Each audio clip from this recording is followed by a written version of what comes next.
Hello, dear teachers. This is me, Ansari Shabnam, and you are watching All About Teaching. Our today's topic is how to teach. How to teach basically ये नहीं है कि पढ़ाना कैसे है आपके subject को कैसे पढ़ाना है वो तो आप बहुत अच्छी तरीके से जानते हैं, वो मैं आपको बिल्कुल नहीं बताऊंगी। मैं बस आपको बता रही हूँ कि बच्चों को कैसे पढ़ाना है, बच्चों के साथ कैसे डील करना है, कैसे स्टार्ट करना है पढ़ाने के लिए। But before that I would like to give you an example ये है कि आप अपने घर की अलमारी को देख लीजिए या फिर अपने किचन को देख लीजिए।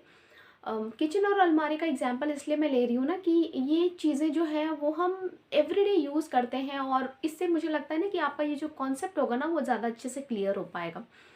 तो बताना ये मैं चाह रही हूँ कि अलमारी में जो हमारा अलमीरा होता है उसमें बहुत सारे डिविजन्स होते हैं, है ना। और हमें पता होता है कि कौन सी चीज़ कहाँ पर है, कहाँ पर बेबी सेक्शन है, कहाँ पर हमारे कपड़े हैं, कहाँ पर कौन सी चीज़ रखी है, कहाँ पर इनर वेयर्स है, कहाँ पर लोवर्स है, हमें सारी चीज़ें पता होती है।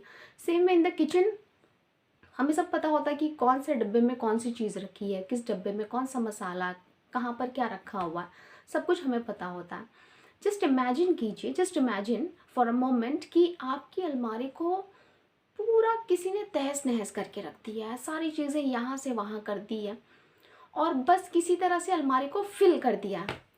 तो क्या ये पॉसिबल होगा आपके लिए कि आप किसी एक पर्टिकुलर चीज़ को ढूंढ रहे हैं और वो पर्टिकुलर, सपोज आप एक लोवर ढूंढ रहे हैं, आपको पहनना है, and you are searching for it, you are looking for it into the almirah, but do you think that it will be easy for you to get it?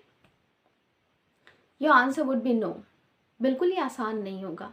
Same way अगर kitchen में सारी चीज़ें, अगर सारे मसालों के डब्बों में, अलग अलग डब्बों में सारी चीज़ें रख दी होंगी तो ये कितना डिफ़िकल्ट हो जाएगा ना।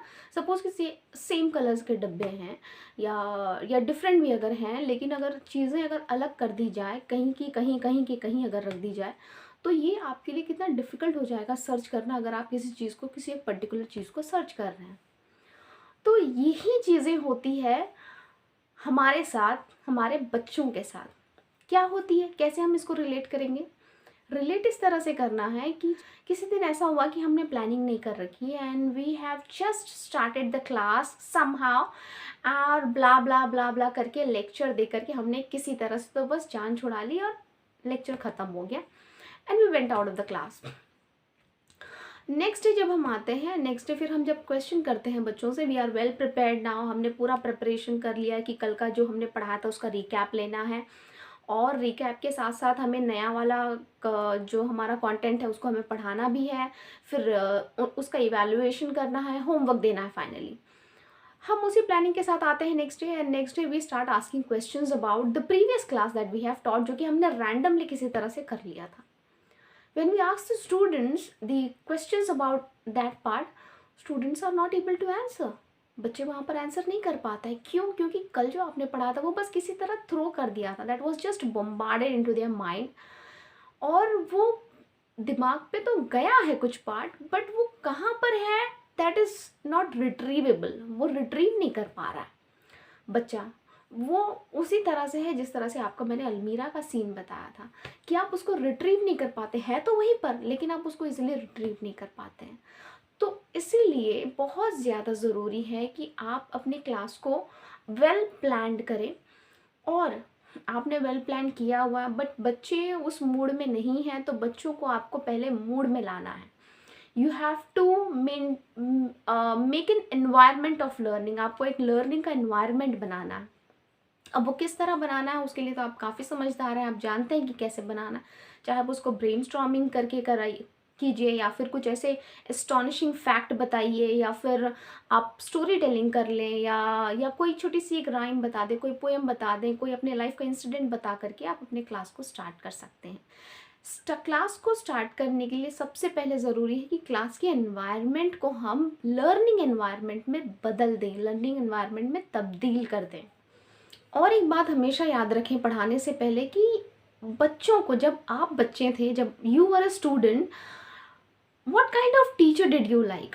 क्या आपको सारे टीचर्स पसंद हैं, या किस तरह के टीचर्स पसंद थे? जो वेल प्लान्ड होते थे, जिनके पास कुछ नई स्टोरीज होती थी, जिनके पास कुछ अच्छे से एस्टॉनिशिंग फैक्ट्स होते थे, जो चीज़ों को रिलेट करते थे? किस तरह के टीचर्स आपको पसंद होते थे? जो आई कांटेक्ट रखते थे, जो कॉम्पिटेंट थे, जिनमें एनर्जी भरपूर होती थी, जो कॉन्फिडेंट होते थे। तो बस उसी तरह का टीचर आपको बनना है, सेम वे वही टीचर आपको बनना है। तो बच्चे आपको पसंद करेंगे और आपका क्लास बहुत अच्छा होगा।